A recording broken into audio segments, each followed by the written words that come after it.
Hello, friends. This is Dave Hurwitz, executive editor at ClassicsToday.com, here with Dave's Faves. And today I want to talk to you about Handel's Concerti Grossi Opus 3. This is a fabulous performance. Oh gosh, it's wonderful. With Concerto Copenhagen under Lars Ulrik Mortensen on CPO.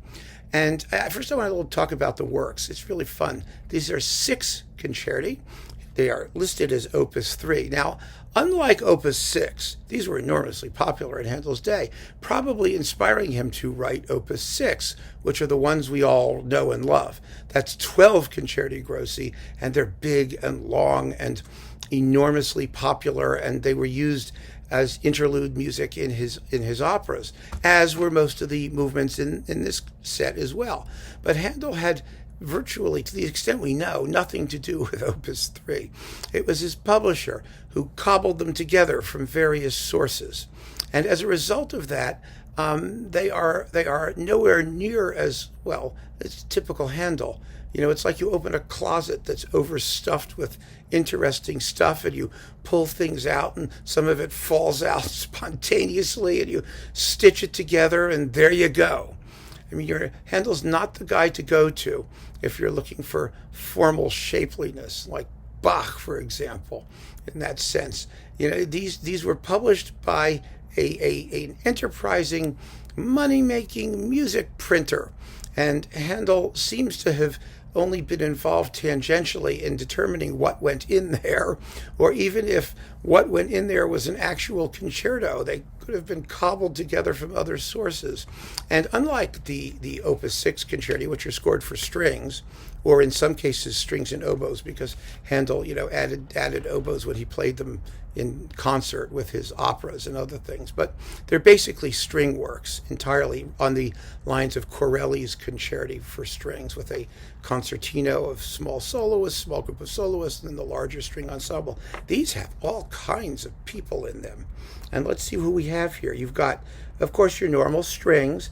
Then you've got a flute and a recorder, well, 2 recorders, and 2 oboes, and 2 bassoons, and an organ. There's like an organ concerto in here somewhere, and of course harpsichord, and they're very diverse.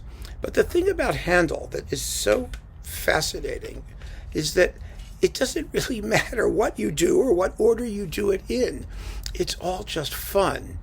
Handel was one of those composers who just sort of gushed music.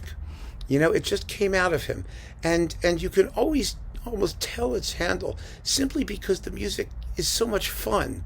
It gives this so many signs of being just this wellspring of vitality and good tunes and general bon ami, you know, just good feeling, delightful music.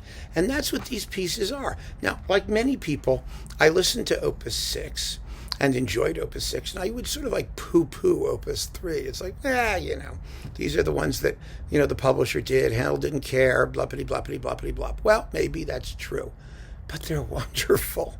The music is just wonderful. It's so much fun to listen to. None of them are terribly long. I mean, all 6 concerti, the longest one here is 12 minutes. The shortest is 8.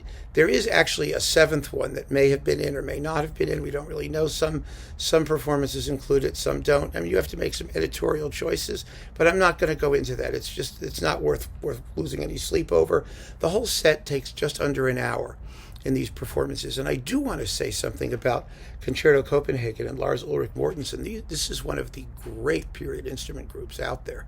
Unquestionably, Mortensen's work is phenomenal. He's been around because he's a harpsichordist, and he's shown up in other people's performances of things like Bach harpsichord concertos for multiple keyboards and stuff like that. He tended to pop up, but he has his own group. He's done stunning performances of things like the B minor Mass and other stuff on Hyperion and on CPO. And I just collect Mortensen. I really do, because I think that you're guaranteed. Sometimes I think his approach is a little too periody, that is small forces and maybe a little undernourished like so many period groups, but he's so unfailingly musical. and just wonderfully rich and full of life and intelligence and smartness. Intelligence and smartness are the same thing, right? But his performances, it seems to me, just have a wonderful musicality behind them. And that, especially with Handel, where you just want to take a shot at it and have a great time. And that's what they do. These are wonderful, life-giving performances that give me a tremendous amount of joy, and that's why they are Dave's Faves for the Handel Concerti Grossi Opus 3. Again, Lars Ulrik Mortensen with Concerto Copenhagen on CPO. Glorious, glorious performances. Have a listen, and I'm sure that you will agree. So keep on listening, friends. Thank you so much for joining me. Take care.